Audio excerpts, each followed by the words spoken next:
Halo sahabat bahasa, bertemu kembali di acara Bincang Bahasa dengan saya Adi Budiwianto, Kepala Bidang Fasilitasi dan Advokasi Bahasa dan Sastra. Kali ini kita kedatangan satu tamu istimewa, seorang profesor antropolinguistik dari Universitas Khairun di Ternate.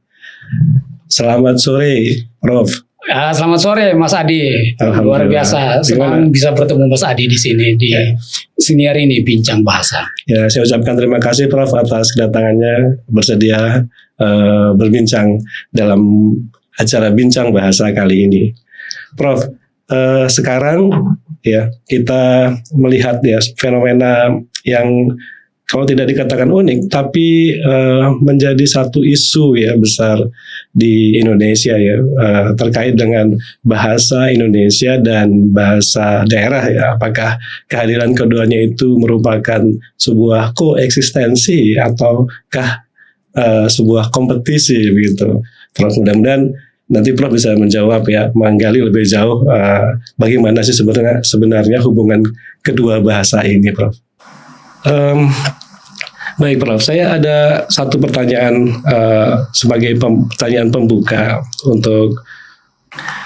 Jadi pada kesempatan ini kita akan mendiskusikan bagaimana sih sebenarnya hubungan antara bahasa daerah dan bahasa Indonesia, karena ada yang melihat bahasa Indonesia ini sebagai sebuah ancaman ya, yang memberikan tekanan kepada bahasa daerah sehingga eksistensi bahasa daerah ini menjadi terpinggirkan gitu, Prof.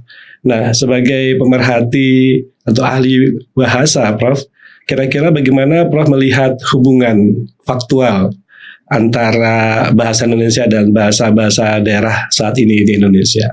Apakah keduanya itu benar-benar berjalan berdampingan ya, koeksistensi, atau justru sebenarnya ada perebutan ruang atau kompetisi, Prof? Iya, terima kasih Mas Adi. Jadi sejatinya koeksistensi.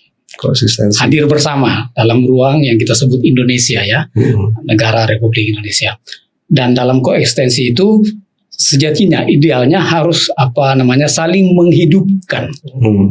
Jadi saling menghidupkan. Bahasa daerah menjadi bagian dari pemartabatan dan pemajuan bahasa Indonesia.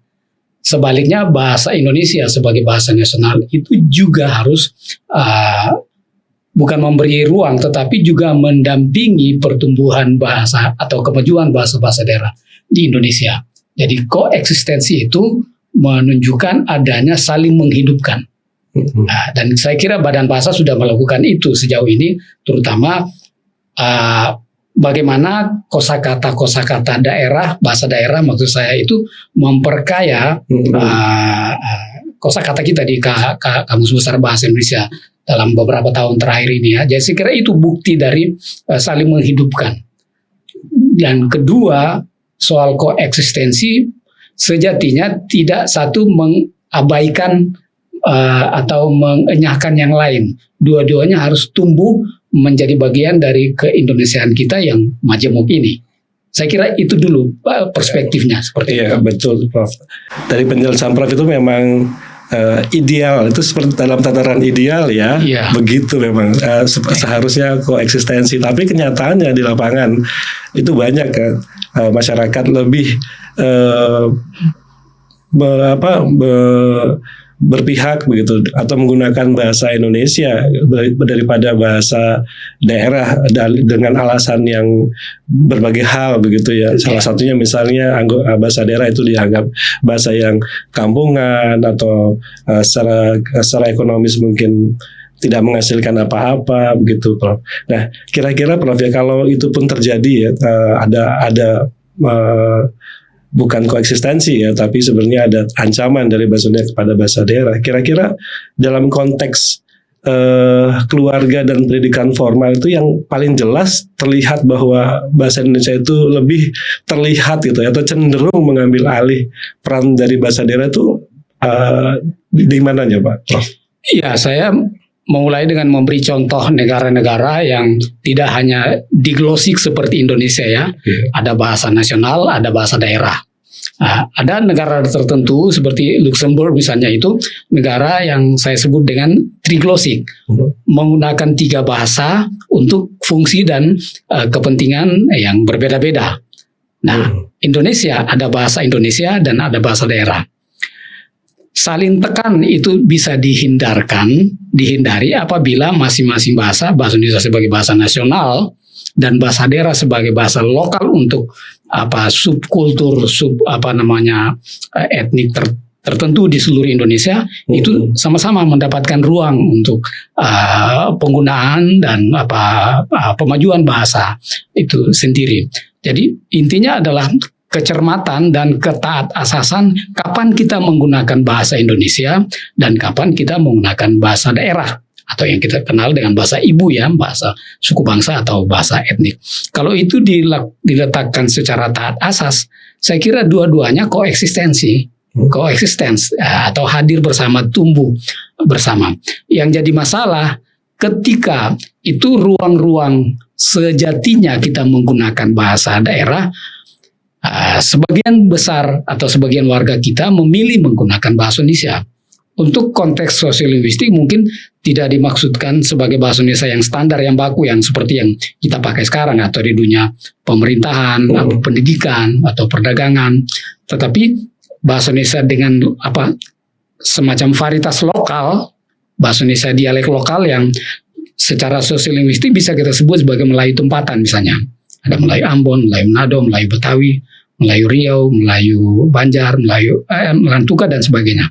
Nah, kuncinya menurut saya sebenarnya Mas Adi, fungsi dan waktu kita menggunakan bahasa Indonesia dan bahasa daerah itu dilakukan secara taat asas agar tumbuh bersama. Seperti di Swiss itu ada 3 bahasa digunakan. Ada bahasa Jerman, ada bahasa Prancis, dan ada satu bahasa lokal, Luxembourg namanya itu. Jadi, kapan orang pakai bahasa Jerman, dipakailah bahasa Jerman. Kapan orang pakai bahasa Prancis, dipakailah bahasa Prancis. Dan juga bahasa Luxembourg yang itu. Ya, itu disebut dengan masyarakat yang triglosia ya, yang menggunakan 3 bahasa untuk fungsi dan kepentingan yang berbeda. Yang jadi masalah kita di Indonesia, mengapa bahasa-bahasa daerah terus tergerus dan terancam punah? Karena penuturnya tidak menggunakan lagi bahasa itu untuk fungsi-fungsi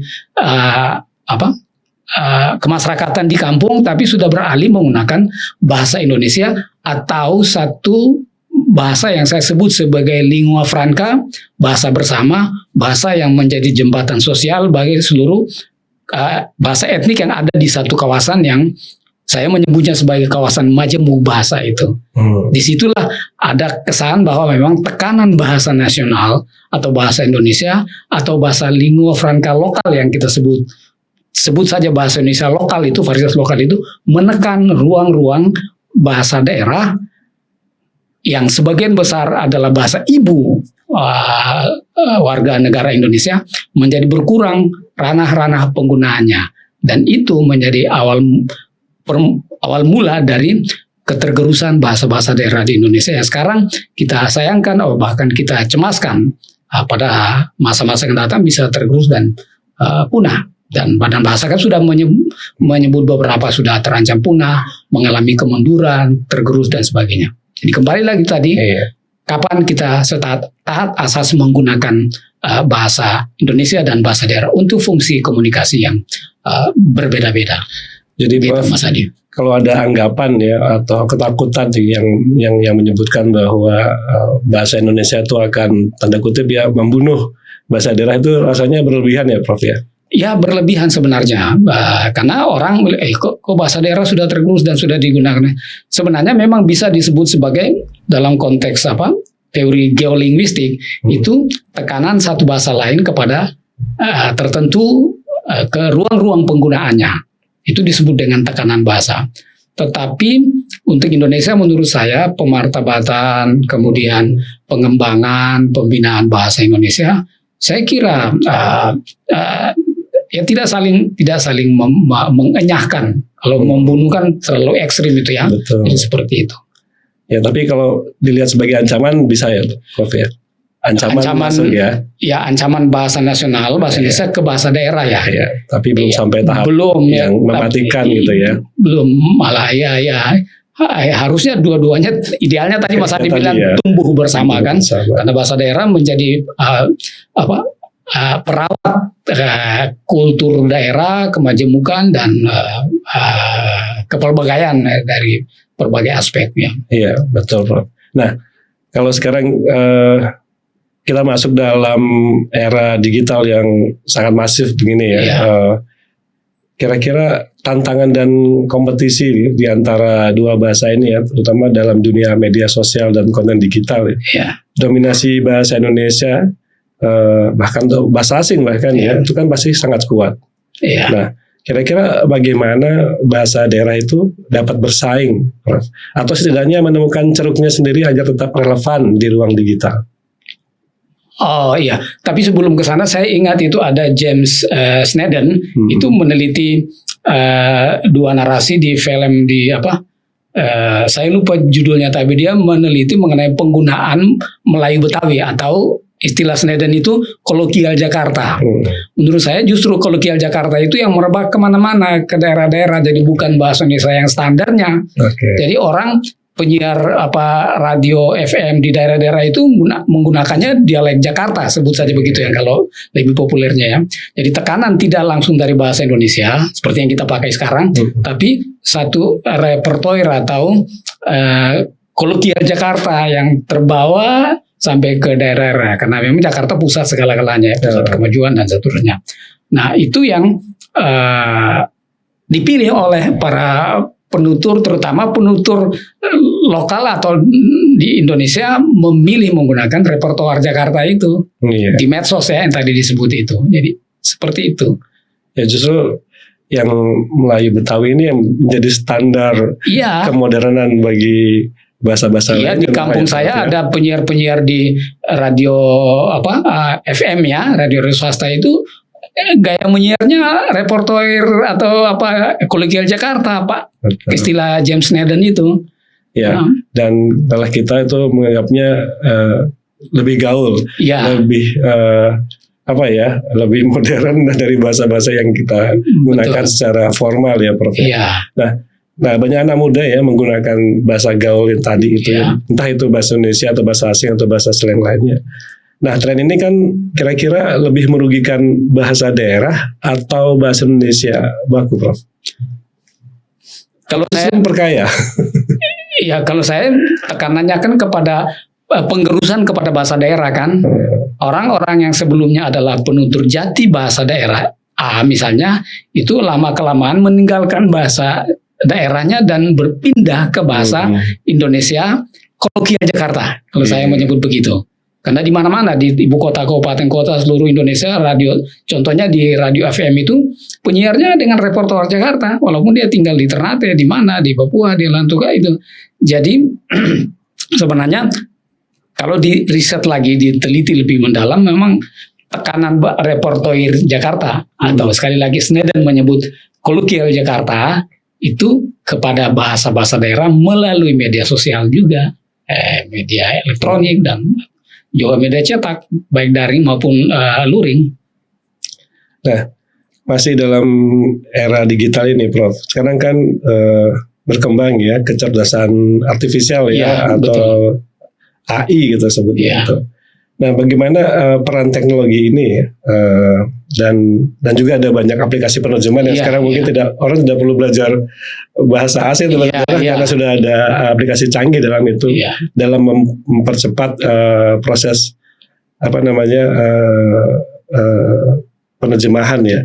Nah, tapi kalau lihat dari sini orang jadi malas kan, Prof, karena sudah ada alat teknologi yang canggih untuk belajar bahasa, sehingga mungkin ya generasi muda itu malah malas belajar bahasa daerah karena toh nanti juga kalau ada perlu terjemahnya tinggal masukin ke sana gitu, sehingga justru nanti yang bahasa-bahasa daerah yang minoritas ini makin cepat proses menuju kepunahannya, Prof. Bagaimana itu, Prof? Ya, jadi sebenarnya kita bisa menggunakan media sosial untuk menumbuhkan dan menguatkan pemakaian bahasa daerah. asal dengan strategi yang tepat ya. Tetapi lagi-lagi tadi yang saya bilang bahwa tekanan bahasa Indonesia dialek Jakarta bisa begitu sebutan praktisnya, atau Sneden kan bilang kolokial Jakarta. Di media sosial itu makin kuat, sehingga tampaknya memang ketergerusan bahasa daerah itu makin kuat dan mereka meninggalkan. Jadi sebenarnya intinya menurut saya bukan media semata, tapi penutur jatinya yang meninggalkan bahasa daerahnya atau bahasa suku bangsanya, bahasa etnisnya, dan memilih satu bahasa lingua franca yang saya pernah sebut di satu tulisan, itu bahasa urban, bahasa kota. Kalau ke Jakarta itu bahasa kota. Ya, apakah Melayu Manado, Melayu Ternate itu bahasa kota untuk kawasan-kawasan kota di daerah itu. Dan mereka mulai meninggalkan. Semakin muda generasi, semakin meninggalkan bahasa daerahnya. Karena berbagai alasan, seperti yang Mas Adi bilang tadi, manfaat ekonomi, kepentingan mobilitas sosial orang yang bersangkutan. Nah, itu jadi masalah. Sementara kita punya usaha untuk mau memastikan bahwa bahasa daerah terus terjaga melalui preservasi.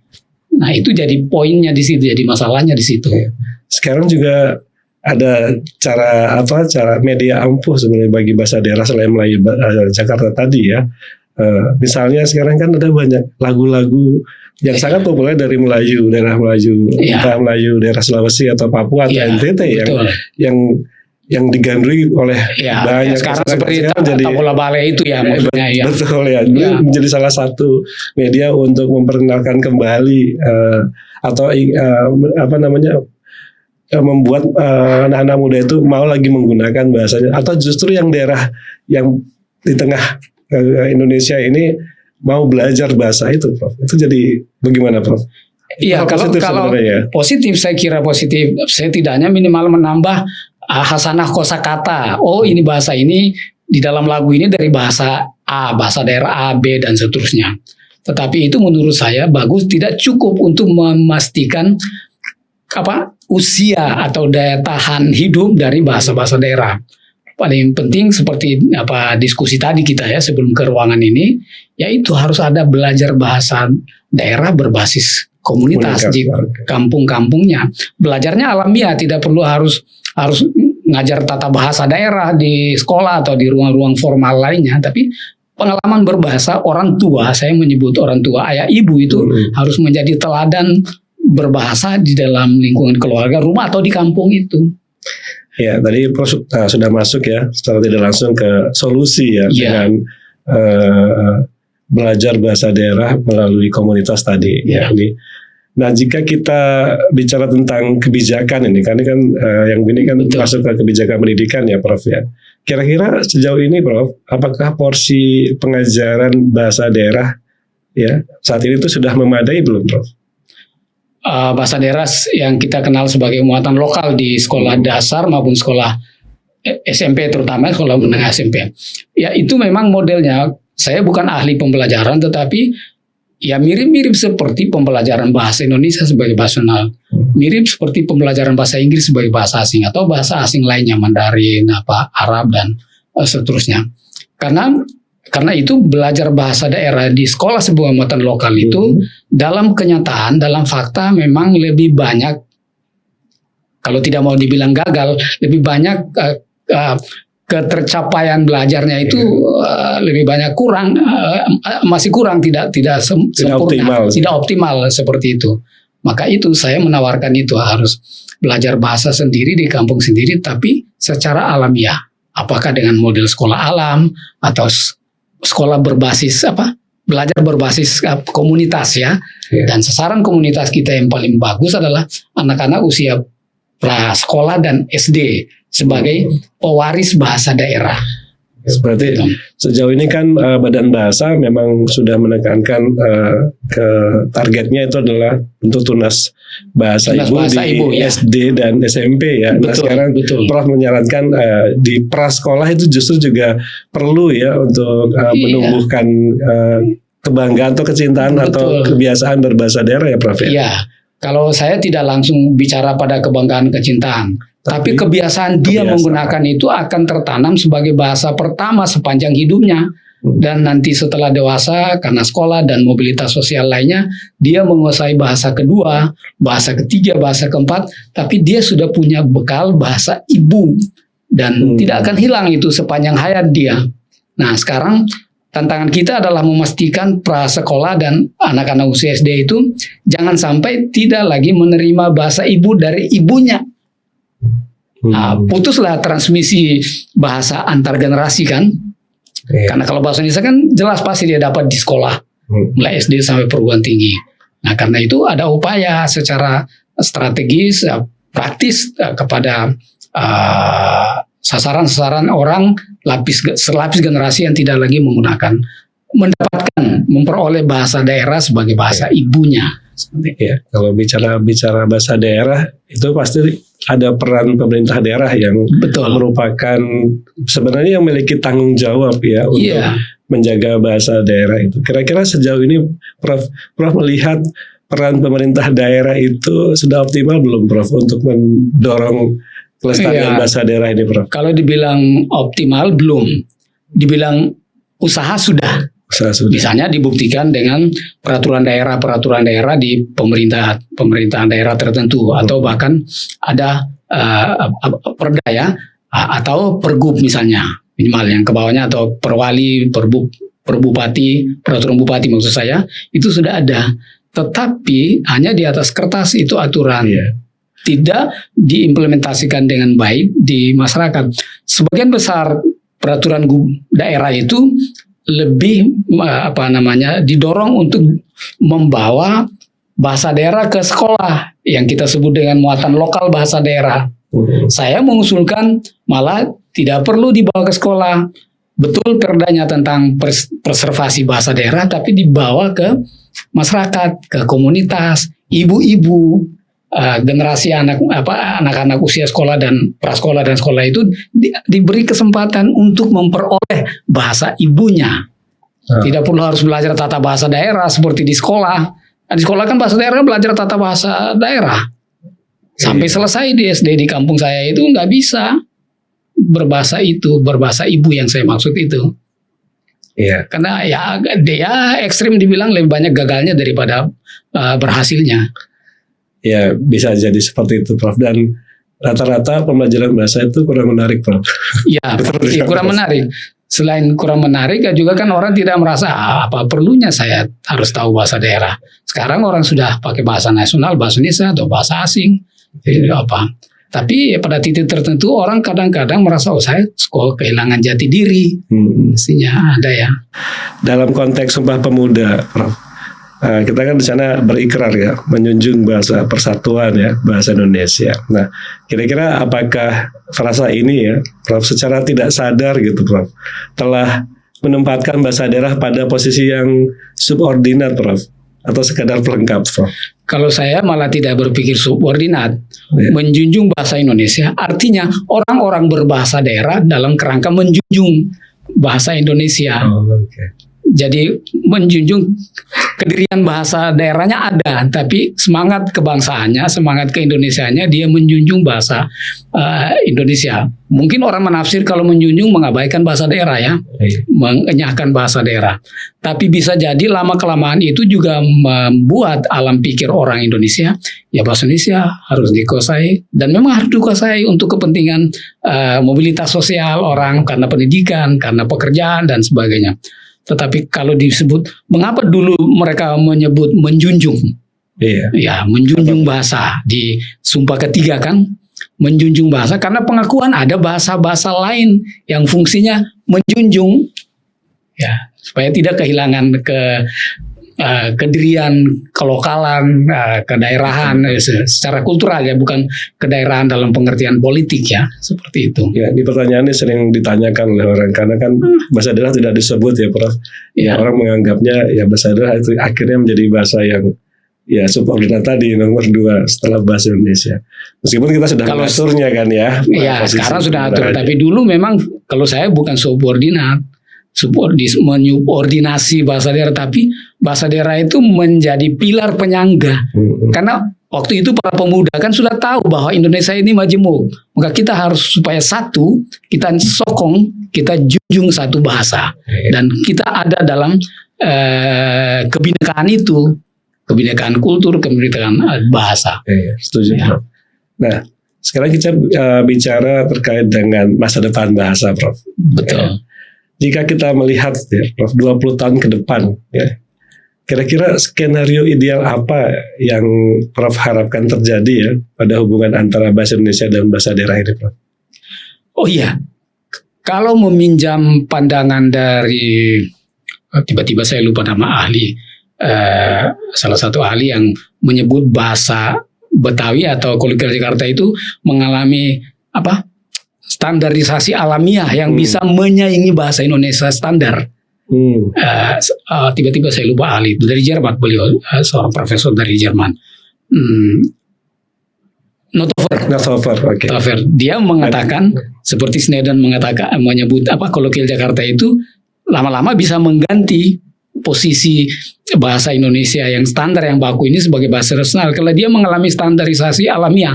Seperti itu ya tadi yang di awal kita bilang bahwa penyiar-penyiar di daerah FM itu menggunakan kolokvial Jakarta, bukan lagi bahasa Indonesia standar yang kita dapat di kelas, di tulisan-tulisan, di bahasa di perundang-undangan, peraturan. Nah, itu yang menurut saya bisa jadi dia menjadi bahasa tengahan antara bahasa nasional bahasa Indonesia dengan bahasa daerah. Jadi bisa dia menjadi bahasa tengahan yang antara yang bisa menekan ke atas bahasa nasional dan menggerus ke bawah bahasa daerah. Jadi ya bisa jadi satu saat ya bahasa nasional kita adalah kolokvial Jakarta. Iya. Nah, itu juga terlihat kalau kita cermati ya di Kamus Besar Bahasa Indonesia ya. Iya. Beberapa yang kolokvial tadi yang itu sudah berterima meskipun masih tahap disebutnya cakapan. Iya, cakapan. Mulai masuk dalam bentuk cakapan. Tapi entah mungkin nanti beberapa tahun ke depan lama-lama orang lazim menggunakannya dan sehingga berterima menjadi bentuk yang formal dan standar yang sudah dipakai secara formal dalam bahasa-bahasa formal ya, sudah lazim digunakan. Di sekolah, di rapat-rapat pemerintahan atau di ruang-ruang politik kebangsaan misalnya, seterusnya. Betul, Prof. Nah, ini terakhir, Prof, pertanyaan saya, Prof. Kira-kira sebagai penutup, pesan Prof untuk pendengar acara kita, para sahabat bincang bahasa, terutama orang tua dan generasi muda, tentang tanggung jawab mereka dalam menjaga warisan bahasa ini, Prof. Pesannya apa, Prof? Pertama, terutama kepada pasangan suami istri di daerah-daerah di kampung-kampung saya. Kampung itu maksudnya di mana wilayah pakai atau wilayah penggunaan bahasa daerah itu. Harus ada gerakan orang tua berbahasa ibu di rumah.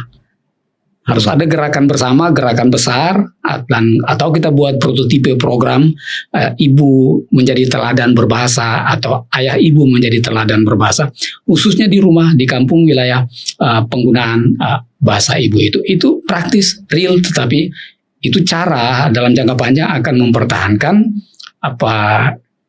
daya hidup atau vitalitas bahasa daerah. Sebelum program-program yang mungkin dirancang lebih canggih, lebih cepat, tetapi ya hal yang praktis adalah ayah dan ibu membiasakan anak-anak, dan membisahkan anak-anak mereka menggunakan bahasa ibu di rumah. Nanti di luar, di ruang publik, di sekolah, silakan menggunakan bahasa Indonesia atau bahasa lain, bahasa lingua franca misalnya. Tapi di rumah harus dimulai dari rumah, karena bahasa itu, bahasa ibu terutama bahasa daerah itu tergerusnya di rumah. Diabaikan, ditinggalkan oleh ayah ibu sebagai selapis pewaris, generasi pewaris bahasa itu. Praktisnya itu dulu, tidak muluk-muluk, tapi ya kalau mau menggunakannya lama-lama anak-anak mereka yang tadinya tidak lagi mau bisa cakap berbahasa daerah ya menjadi cakap. Ini 1 tahun, 2 tahun dan mereka memperoleh. Mereka tidak belajar tata bahasanya, tapi justru memperoleh dan membentuk hasanah kosakata, lalu mereka bisa menggunakannya secara hari dan cakapan hari-hari. Alamiah. Ya. Saya setuju itu, Prof. Sering ya terjadi mungkin tuduh menuduh atau kita menunjuk jari kepada orang lain. Yang biasanya kita tunjuk tuh di pemerintah yang disalah-salahkan karena akibatnya ada kepunahan bahasa atau mundurnya penggunaan bahasa daerah di masyarakat. Ternyata pertanyaan yang siapa yang harus peduli itu ya mulainya dari kita sendiri ya Prof ya, di keluarga dulu yang harus memikirkan. Setuju Mas bahasa Adi. daerah itu ya bukan menunjuk di pemerintah yang nggak peduli, padahal harus menunjuk ke kita dulu ya. Tidak menyediakan anggaran, tidak membuat kebijakan yang berpihak kepada pelestarian bahasa daerah. Padahal ayah ibu sendiri di kampung nggak menggunakan bahasa itu ke anak-anak mereka. Iya, itu sering terlupakan, itu sering menyalahkan orang lain. Pemda dalam hal ini ya, pemerintah daerah ya. Pemerintah daerah, pemerintah pusat. Padahal itu sebenarnya tanggung jawab bersama. Ya. Dan paling dekat sebenarnya si pemilik bahasa itu, Prof. Ya, harus punya kesadaran terhadap penggunaan bahasanya sendiri ya, Prof. Ya. Saya baru ingat lagi Living Tongue itu ya, lembaga preservasi bahasa di dunia ya. Ya kan puluhan tahun mereka bikin riset dan pendampingannya. Akhirnya tiba pada satu simpulan, bahasa itu punah bukan karena orang berhenti berbicara, tetapi ayah dan ibu tidak lagi membisahkan atau membiasakan anak-anak mereka sebagai pewaris bahasa daerah, tidak lagi biasa dan bisa menggunakan bahasa itu di lingkungan keluarga. Jadi siapa yang duluan salah pertama? Ya pasti penuturnya. Betul, pemilik bahasa itu. Sebagai pemerintah, daulat diberikan oleh rakyat, dia harus bikin kebijakan yang bisa pro dan menjaga agar bahasa daerah tetap hidup. Karena dia gentong kebudayaan, reservoir kebudayaan. Ya, berarti memang itu satu kata yang penting itu sebenarnya kolaborasi. Ya, mulai dari yang keluarga, kemudian naik ke di atasnya mungkin komunitas di sekitarnya, kemudian sekolah, kemudian naik ke pemerintah daerah, juga pemerintah pusat ya, semuanya mempunyai perannya sendiri-sendiri membentuk satu ekosistem pelindungan. Setuju, kolaborasi yang punya ekosistem dengan peran dan tugasnya masing-masing. Pemerintah menyediakan kebijakan dan pendanaan. Betul. Pegiat-pegiat membantu mendampingi para ibu dan ayah, memberi kesempatan kepada anak-anak mereka setelah generasi itu memperoleh bahasa. Dengan model itu belajar bahasa berbasis komunitas. Saya kira itu yang langkah yang nyata dan bisa dibuat program itu dan diukur keberhasilannya, dievaluasi. Ya setuju Prof. Tidak terasa Prof sudah hampir 1 jam kita berbicara Prof. Wah, luar biasa. Dan ini kalau ingin lebih mendalam lagi kita perlu sesi khusus Prof. Sahabat bahasa, perlu sahabat bahasa ketahui bahwa Profesor Dr. Gufron Ali Ibrahim ini selain sebagai ahli antropolinguistik juga seorang sastrawan ternyata.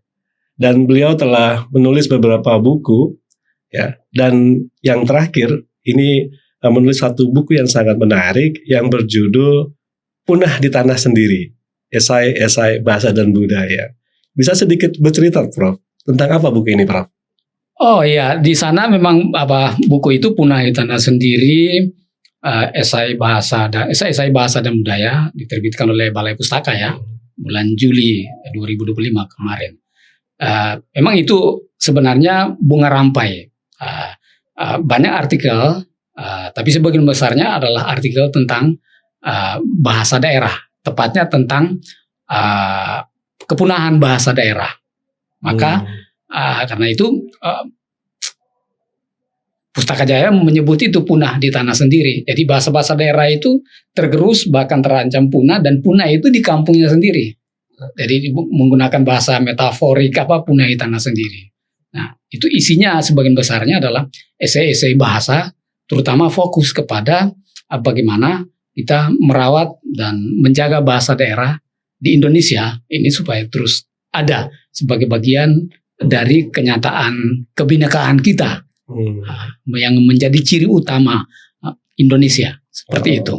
Bukunya sudah bisa didapatkan di mana aja, Prof? Oh, bukunya bisa didapat di Lokapasar. Silakan Lokapasar di mungkin di Shopee, di Tokopedia, silakan bisa sudah ada. Itu penerbit Pustaka Jaya yang sudah menempatkan penjualan itu di Lokapasar. Baik, silakan para sahabat bahasa untuk mendapatkan buku yang telah ditulis oleh Prof. Gufron ya, punah di tanah sendiri. Baik, sahabat bahasa, itu tadi perbincangan kita, perbincangan kami dengan ahli antropolinguistik Profesor Dr. Gufron Ali Ibrahim. Mudah-mudahan perbincangan tadi itu bisa memberikan manfaat untuk kita semua, dan tentunya kita sahabat bahasa semua, khususnya ini generasi muda, untuk terus ya ikut menggunakan bahasa daerah dan ya setidaknya memiliki kebanggaan ya, sikap positif berbahasa daerah.